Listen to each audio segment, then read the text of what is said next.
Soal pertama, istilah zihar memiliki arti A. Talak yang diucapkan dengan menyamakan punggung ibunya. B. Talak yang diucapkan 3 kali persyaratan. C. Talak yang dilaksanakan dengan cara sumpah.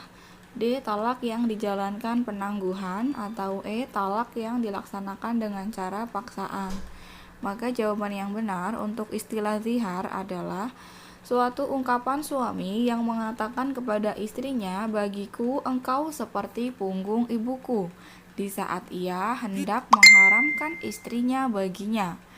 Talak ini telah berlaku di kalangan orang-orang jahiliyah. Jadi jawaban yang benar adalah yang A, menyamakan punggung ibunya. Soal berikutnya, pengarang kitab Al-Muslimun wa Ilmu Al-Hadis adalah A. Dr. M. Nasir, B. Dr. Quraisy Shihab, C. Dr. Abdul Razak Naufal, D. Dr. Ahmad Amin, atau E. Dr. Adi Amin. Maka jawaban yang benar pengarang untuk kitab Al-Muslimun wa Ilmu Al-Hadis adalah Dr. Abdul Razak Naufal. Jadi jawaban yang benar untuk nomor 16 adalah yang C. Soal berikutnya nomor 17.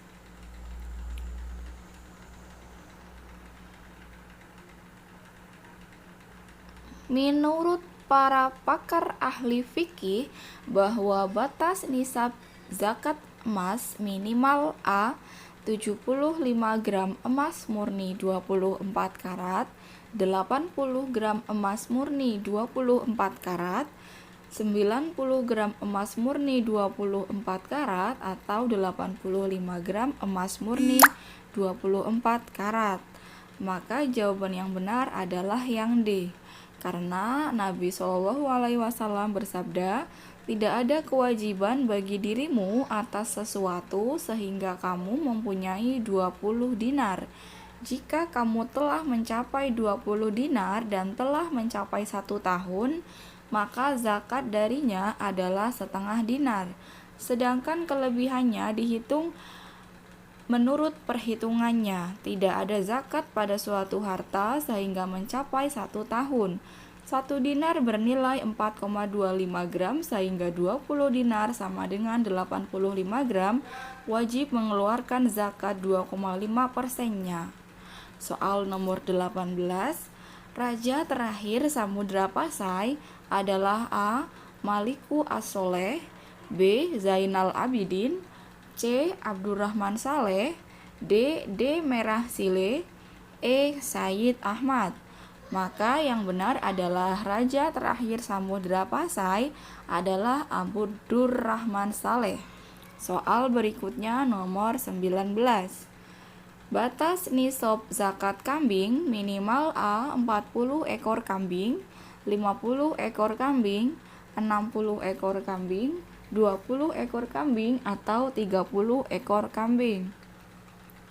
Tidak ada kewajiban zakat atas kambing kecuali setelah mencapai jumlah 40 ekor. Jika jumlahnya telah mencapai 40-120 ekor dan sudah sampai masa haulnya, maka zakatnya adalah 1 ekor kambing. Jika setelah mencapai 121-200 kambing, maka zakatnya adalah 2 ekor kambing. Jika mencapai 201-300 ekor kambing, maka zakatnya adalah 3 ekor kambing. Selanjutnya, dari jumlah 300 ekor tersebut, maka setiap penambahan 1 ekor zakatnya ditambah 1 ekor kambing. Soal berikutnya nomor 22. Penyebar pertama agama Islam di Pulau Sulu adalah A. Sayyid Abdullah, B. Mullah Muhammad Utnar, C. Sayyid Sabik, D. Sayyid Abdul Aziz, E. Sayyid Umar. Maka jawaban yang benar untuk penyebar agama Islam pertama kali di Pulau Sulu adalah Sayyid Sabik. Jawaban yang benar untuk soal nomor 22 adalah yang C. Soal berikutnya nomor 23. Pengganti wudhu jika ada kondisi tertentu adalah A. Tayamum, B. Sama sekali tak boleh diganti, C. Toharo, D. Berhadas, atau E. Mandi?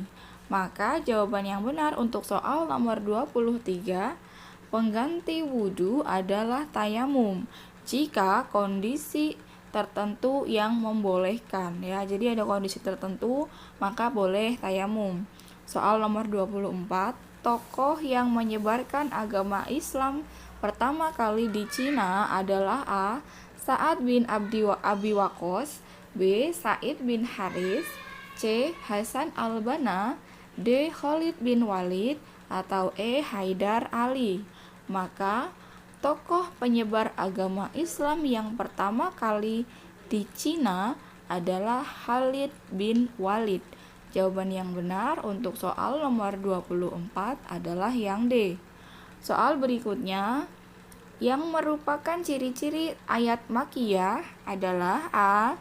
Diturunkan di Madinah sebelum hijrah, B. Mengandung nilai-nilai politik dan ketatanegaraan, C. Dimulai dengan ya ayyuhan nas, pendek-pendek, dimulai dengan ya ayyuhalladzina amanu, panjang-panjang, mengandung nilai perjuangan, hukum kemasyarakatan, dan ketatanegaraan, atau E. Diturunkan di Makkah setelah hijrah. Maka pembahasan yang benar untuk ciri-ciri ayat Makkiyah adalah dimulai dengan ya ayyuhan nas, pendek-pendek. Soal nomor 27 yang dikenal sebagai tokoh sejarawan muslim modern yaitu A. Ibnu Battuta, B. Ibnu Rushdi, C. Ibnu Khaldun, D. Al-Waqidi, E. Ibnu Sirin. Maka yang terkenal sebagai sejarawan muslim modern adalah yang C. Ibnu Khaldun. 28. Apa judul karya besar Ibnu Sina Avicenna di bidang kedokteran? A. Al-Attiba, B. Qawanin, C. Al-Qawanin, D. Al-Qanun, E. As-Sibah. Maka karya Avicenna di bidang kedokteran adalah Al-Qanun fi At-Tib. Berikutnya soal nomor 29. Soal nomor 29 adalah yang dimaksud dengan kaulus sohabi adalah A. Perkataan sahabat, B. Perkataan tabi'in, C. Perkataan tabi'in, D. Perkataan mujtahid, atau E. Perkataan Rasulullah Shallallahu Alaihi Wasallam. Maka yang disebut dengan kaulus sohabi adalah perkataan sahabat dari kata-kata sohabi yang berarti sahabat. Jadi jawaban yang benar soal nomor 29 adalah yang A. Soal nomor 30, siapakah pendiri majalah Al-Manar? A. M. Rashid Ridho, B. M. Abduh, C. Al-Tontowi, D. Imam Al-Ghazali, E. Sidi Ghazalba. Maka majalah Al-Manar didirikan oleh M. Rashid Ridha. Jawaban yang benar untuk pendiri majalah Al-Manar adalah yang A. M. Rashid Ridha.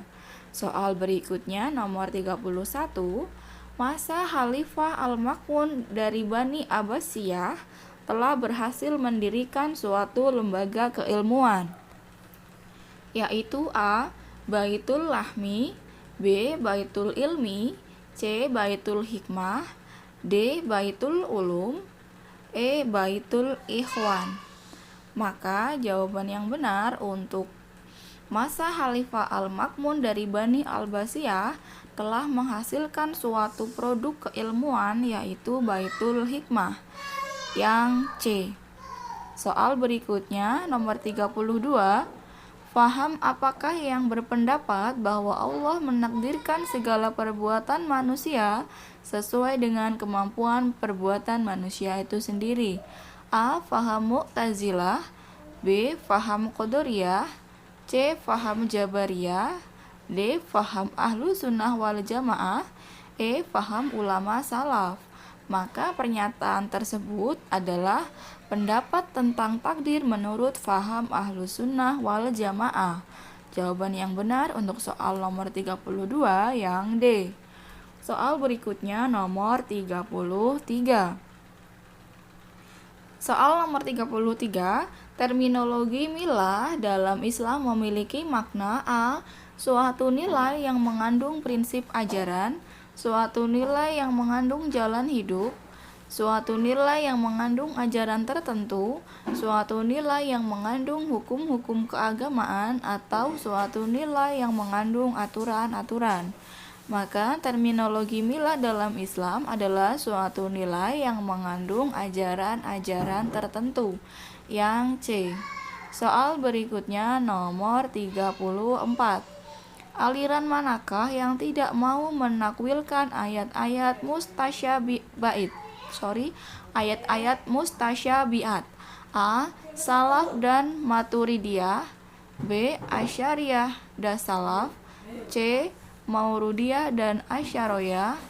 D. Salah dan Jabariyah. E. Salaf dan Asy'ariyah. Jadi aliran yang tidak mau menakwilkan ayat-ayat mustasyabihat adalah Asy'ariyah dan Mu'tazilah. Jawaban yang benar nomor 35. Siapakah tokoh pertama yang melahirkan pemikiran Mu'tazilah? A. Al-Farabi. B. Al-Kindi. C. Wasil bin Atta. D. Al-Baghdad. E. Abu Hasan Al-Basri. Maka tokoh pertama yang melahirkan pemikiran Mu'tazilah adalah Wasil bin Atta. Jawaban yang benar untuk soal nomor 35 adalah yang C. Soal berikutnya, ayat makkiyah dalam ulumul Quran adalah A. Ayat yang diturunkan di Makkah. B. Surat yang diturunkan di Mekah. C. Ayat atau surat yang turun sebelum hijrah Nabi Muhammad SAW. D. Ayat atau surat yang diturunkan di Mekah sewaktu hijrah Nabi SAW ke Madinah. Atau yang E. Maka jawaban yang benar adalah surat yang turun sebelum hijrah Nabi Muhammad SAW. Apa yang dimaksud dengan ayat-ayat mutasyabih? Maka yang A. Ayat-ayat yang mengandung nilai metaforis, mengandung nilai muamalah, mengandung ajaran akhlak, ibadah, atau akidah. Maka yang benar adalah mengandung nilai metaforis.